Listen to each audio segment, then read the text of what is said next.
Man's need to build empires has ultimately led to the destruction of civilizations. Throughout history, there have been a number of examples of leaders trying to expand their borders. Ultimately, all of these empires have fallen apart. This timeline will highlight some of the people and events that built these empires and the factors that led to these empires collapsing. Aristotle was a Greek philosopher who was Plato's apprentice. His writings were focused on physics, poetry, politics, government, biology, and logic. He also became a tutor for Alexander the Great. Aristotle's belief that anything non-Greek was barbarian influenced Alexander's campaign through Persia. Alexander the Great was the king of Macedonia and considered one of the greatest military leaders of all time. He conquered the Persian Empire and by age 30 ruled over an empire that stretched from Greece to the Himalayas. When he died at age 32, he had no successor and the empire fell apart. 146 BC was the end of the Punic Wars between Rome and Carthage. They had fought 3 wars between 264 BC and 146 BC.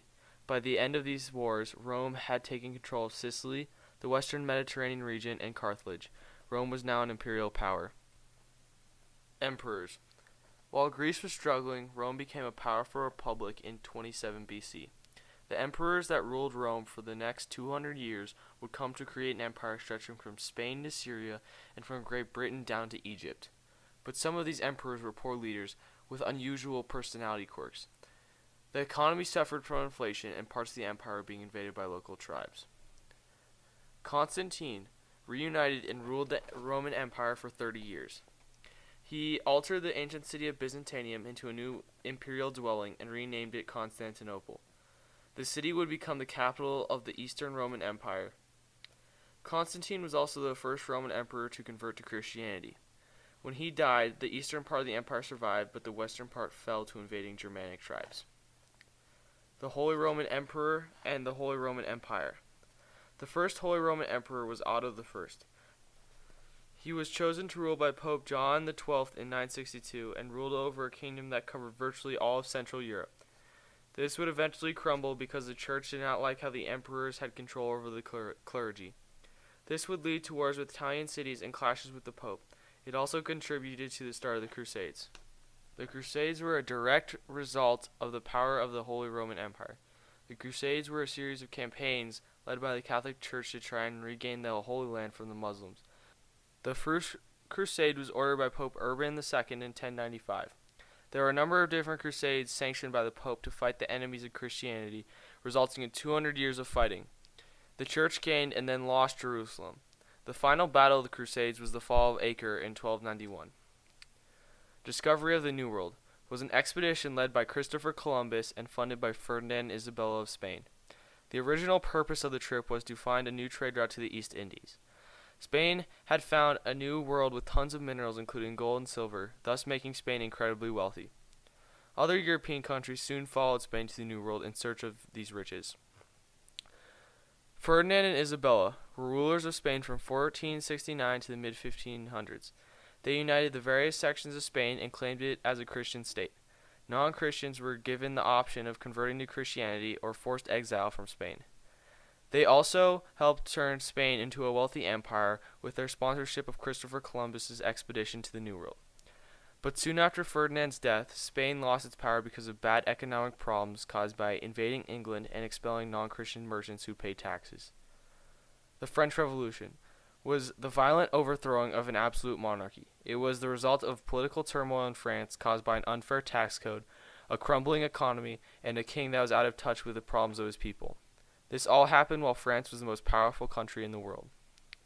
Napoleon Bonaparte was a political and military leader towards the end of the French Revolution. He had himself named Emperor of France and invaded and conquered most of Central Europe. His downfall came when he decided to invade Russia and suffered defeat that his enemies used to regain lost territory. Napoleon was forced to abdicate in 1815. Nationalism is the belief that people's greatest loyalty should not be to a king or an empire, but to a nation. This was not a popular idea until the 1800s after the fall of Napoleon. Nationalism is viewed as one of the key factors that led to World War I. Imperialism is a policy in which a strong nation seeks to dominate other countries politically, economically, or socially. The stronger country was usually trying to gain raw materials not available in its own land. Imperialism helped the struggling countries economically, but the people who lived in these undeveloped countries were treated very poorly and were looked down upon by the imperialist power. World War I started with the assassination of Archduke Ferdinand of Austria, but was really caused by a growing sense of nationalism. Countries began to build up their armies for no apparent reason, and then were dragged into the war because of strategic alliances made with other countries. Over 16.5 million people died during World War I, and many thought this would be the war to end all wars. The Bolshevik Revolution took place directly after World War I. It was a revolt against economic oppression. The Red Army took over the Winter Palace and replaced the Tsar with a socialist government. Lenin was the leader of the Red Army that took control of the country. The Treaty of Versailles was a peace treaty signed at the end of World War I. This treaty ended the war between Germany and the Allied powers. Although the war was over, the Allies were asking for a lot of remuneration from Germany. This would embarrass Germany and cripple its economy. Fascism is a belief that arose between the First and Second World Wars. It advocates the creation of a single-party dictatorship that works towards the greater good of advancing a specific race that sees itself as superior.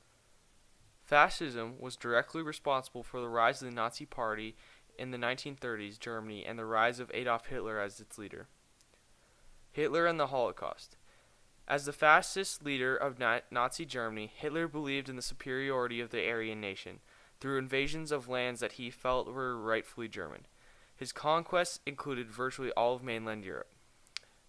He blamed the economic problems on the Jews and other minorities. He authorized the final solution, which was the extermination of all Jews, Gypsies, and handicapped persons in an effort to ethnically cleanse the Aryan nation. Hitler's empire was ultimately destroyed by the Allied forces in the west and the Russian army in the east.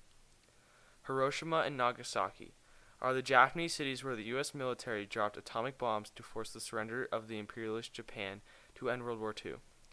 Japanese imperialism made it an aggressor throughout Southeast Asia and the South Pacific and included the invasion of the U.S. at Pearl Harbor. The Cold War was the continuing state of political conflict and military tension between the United States and the USSR. Stalin had said that communists and capitalists cannot live in the same world together. The USSR took military control and established communist governments in Eastern Europe and supported communist governments in Cuba and China.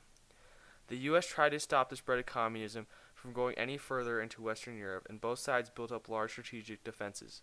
The Soviet Union ultimately fell apart by the 1990s as communist theory never fully translated into good economic and social policy.